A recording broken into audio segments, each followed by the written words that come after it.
Hey, what is going on, guys? My name is Slcmof, and I'm back again with another video, and in this one I want to talk about Batman, the Telltale series, and not specifically episode 1, but mainly the subsequent episodes that will follow. And the sort of influence of this video as a whole is one that I've wanted to do for many months now, have never done, but also has been inspired by and sort of reinvigorated by an article that I recently read from somebody that has actually seen the entirety of the game itself, and I want to sort of talk about and speculate and theorize on the possibility of an option in Batman the Telltale series to have Batman kill. Of course, since 2012, the sort of crux of Telltale's formula of making games revolves around choices and making gameplay decisions, and this is certainly one in which I feel as though a decision in particular that could complement the game quite well, and I'll talk about why and what way I'd like to see it in just a moment. Okay, so I'm going to read you the excerpt of what I was talking about, and as I mentioned, this is from somebody that has seen the entirety of the first episode of the game, so without further ado, we're going to go and read what he or she said. I'm not exactly certain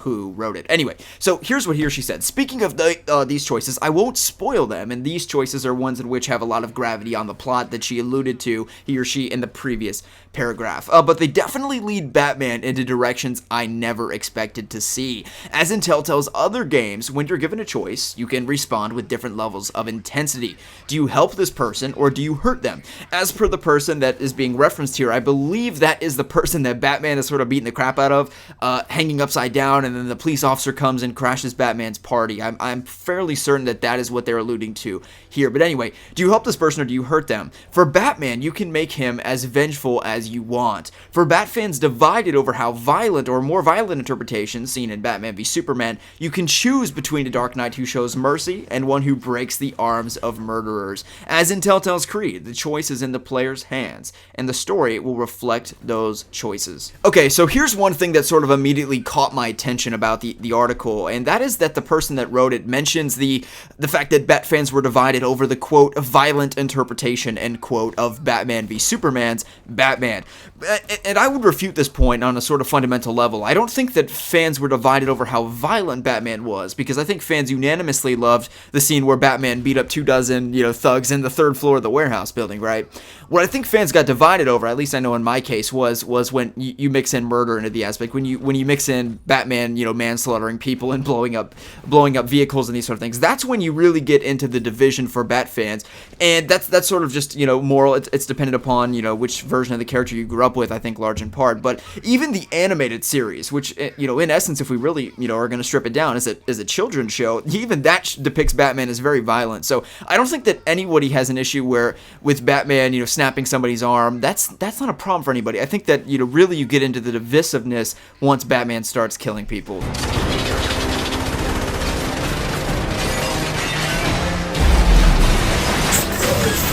So, she references here breaking of an arm.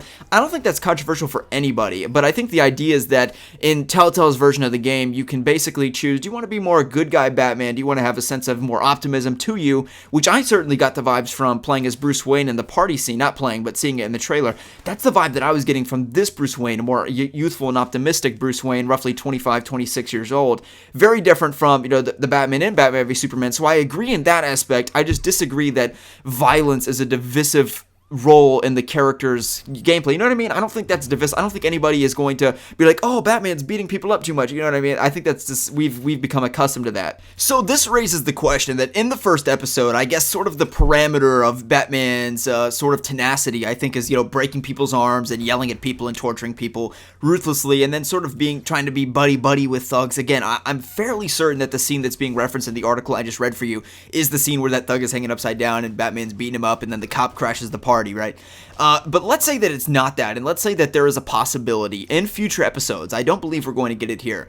I guess the question is, would we like to see the opportunity to actually kill as Batman? And the thing about this is that it would have to be, a variety of things. There's a number of parameters that I feel would have to be in there. The first of which is I would feel as though it would have to be very clearly laid out that the player is choosing to kill somebody. In other words, there can't be any ambiguity as to whether the player and Batman are sort of not on the same page, right? Because, of course, Batman's rule is very important to many players, and it's also important to Batman.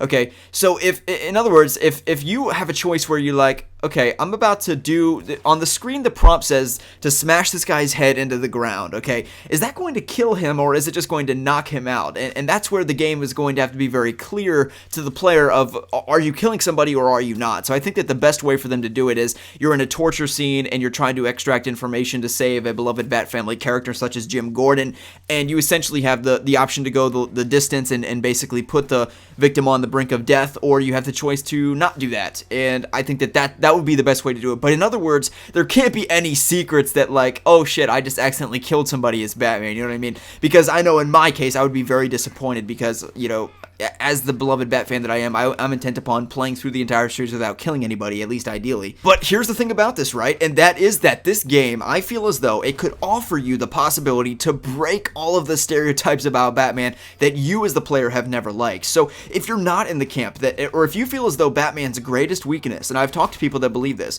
is that he doesn't kill, is that he doesn't just murder the Joker before he shoots Barbara Gordon, before he shoots Jason Todd, before he murders Jason Todd, and these sort of things. If you feel like that's his greatest weakness, that he is too forgiving, or that he gives too many people too many chances, which he does to all of his villains, some people feel as though that is his greatest weakness. So I feel as though there's certainly the possibility, I think that Telltale should give us the option to straight up murk Two-Face if we want to, you know what I mean? It may seem as though it's deviating too far from the character's origin, but in actuality what you're doing is you are providing an avenue for the character, for the player, to really embody the Batman that they've always wanted to be. And we as Bat fans have basically been spoon-fed the character for many decades, and we are subservient to the Batman that we are getting. So the Batman that we see in the animated series is the one we're getting, whether we like it or not. And certainly the Batman v Superman Batman is not my favorite Batman, but it's the one I'm getting whether I like it or not. And certainly all I can do is basically voice my opinion and say that I don't like that, or I want them to change that. And if the opinion gets overwhelming enough, they certainly will change it. But here's the fact of it is that, you know, there's no complaining anymore that the Batman that you have you don't like, because you are formulating your own Batman, and your perception of what he should or should not be is formulated by you and you alone. So my basic idea as to why I support killing being an option in the game, at least in one instance, is that you are increasing the possibilities of encompassing as many of those people as possible. And rather than just being given the Batman and saying, here he is, if you don't like him, then get over it, as we have in film and in the TV shows, and even to a degree in the Arkham games, which is probably my favorite interpretation of Batman in the mainstream media, there's always nitpicks that you can make about certain lines that Batman says, or this or that, or I could say, oh, I don't think that's particularly genuine to the character of what I would like to see Bruce Wayne be. But now you are choosing every single line of dialogue that Bruce Wayne says throughout his entire journey in the game. You're choosing every single action that Batman does, and you're basically controlling the duality of this character's identity, which I think is really exciting on a level in which may have been underplayed in the past, that maybe is being a little bit underappreciated, that this is the first time in the character's 75-year history where the character has changed so vigilantly from when he first appeared to now in so many ways. He's gone through the happy phase in the 60s and the murderous Punisher phase in the 40s and all the way up to now, what we have now, which I think is sort of a hybrid of both.